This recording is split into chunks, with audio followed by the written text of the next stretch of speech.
brown rice in the Instapot.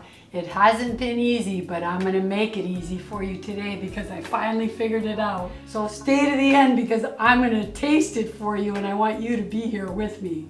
All right, so first things about making brown rice is the rice that you buy. And I have learned to love this rice. It's so different.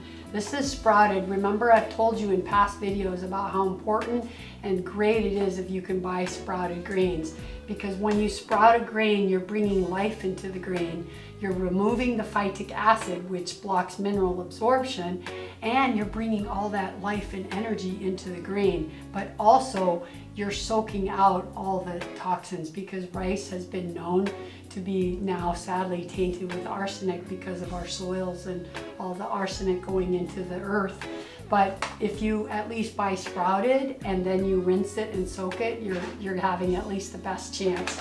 And this rice is delicious. I've tried so many, but this is my favorite.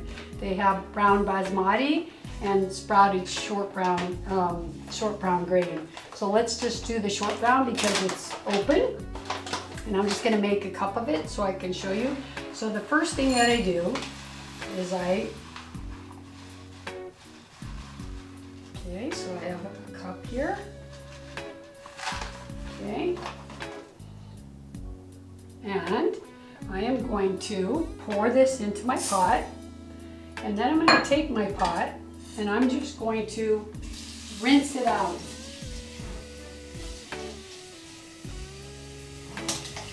And although it's been sprouted and been soaking to be sprouted, I still like to do this. There's something, and if you don't use sprouted rice, you should soak your rice for, honestly, you should soak it for an hour. But if you didn't have time, I would say 30 minutes because it's really important to soak your grains. This is why a lot of people can't digest grains.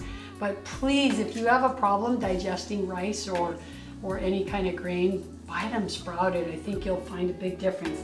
Then I just swirl it around like that and I go like this. So now I just rinse this to make sure I get all of those little grains in there. And now I put it back in here. So now the rice that's in here has moisture in it. So the rule for making brown rice is however much dry ingredient you're gonna do, you're gonna put the same wet, maybe just a tiny bit more. But since I already have water in there, I'm not gonna need so much more. So I'm just gonna do 1 full cup. So that's 1 full cup. And then I add a little salt to it. You can also do your rice with veggie broth. It's really yummy, but this is just like the basic way that I do it. And then I put it in. Okay, so now I have my 1 cup of rice with 1 cup of water. And then I just added a little salt. If you want to put cilantro in there, if you want to chop onions in there, but if you do chop onions in there, I always saute them first, but I'm just making just good old plain brown rice. Okay, now you stick the lid on. Always check the venting knob, that it's not on venting, that it's on sealing. That seals it, right? And then down here to the right is the pressure cook. You could choose the rice mode, but honestly, I just pressure cook it. And I've learned that this rice, for me, is 33 minutes, and then I let the pressure come down naturally on its own. So let's go. So you see, 33 minutes. In just a few seconds, you're gonna hear a beep, and that means it's starting. Okay, so now it's starting. And the way pressure cookers work is that it takes, I don't know, maybe 5 minutes to come up to the pressure, and then it'll cook for 33 minutes at that pressure. The 33 minutes doesn't start right now. All right, so I'll be back when the rice has not only finished the 33 minutes, but I'm gonna wait probably 20 minutes after that and let the pressure come down naturally, and then we'll come taste it, all right?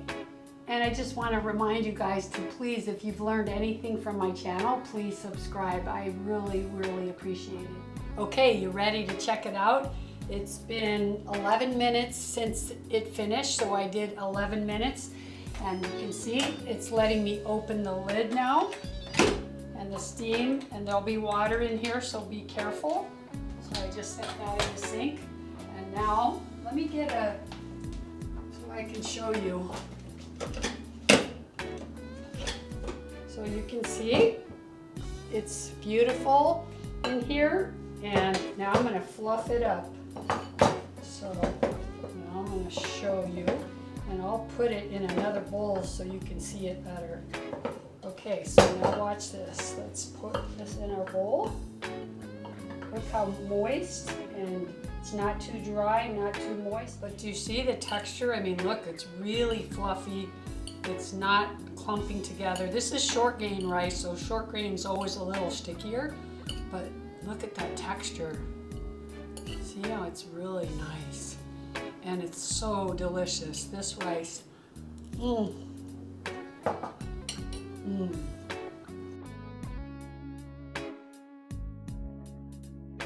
I love to put cilantro on everything. So I'm going to put some purple, these are purple cauliflower that I got from the farmer's market.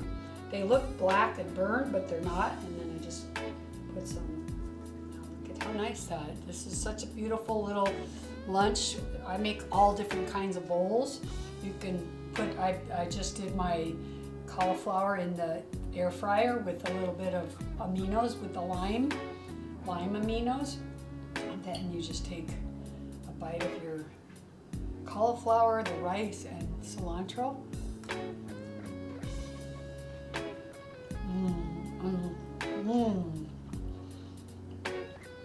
On the cauliflower, I just did really simple seasoning. I did curry, and a little bit of more curry, and then a little bit of cumin, and a little aminos, and that's it.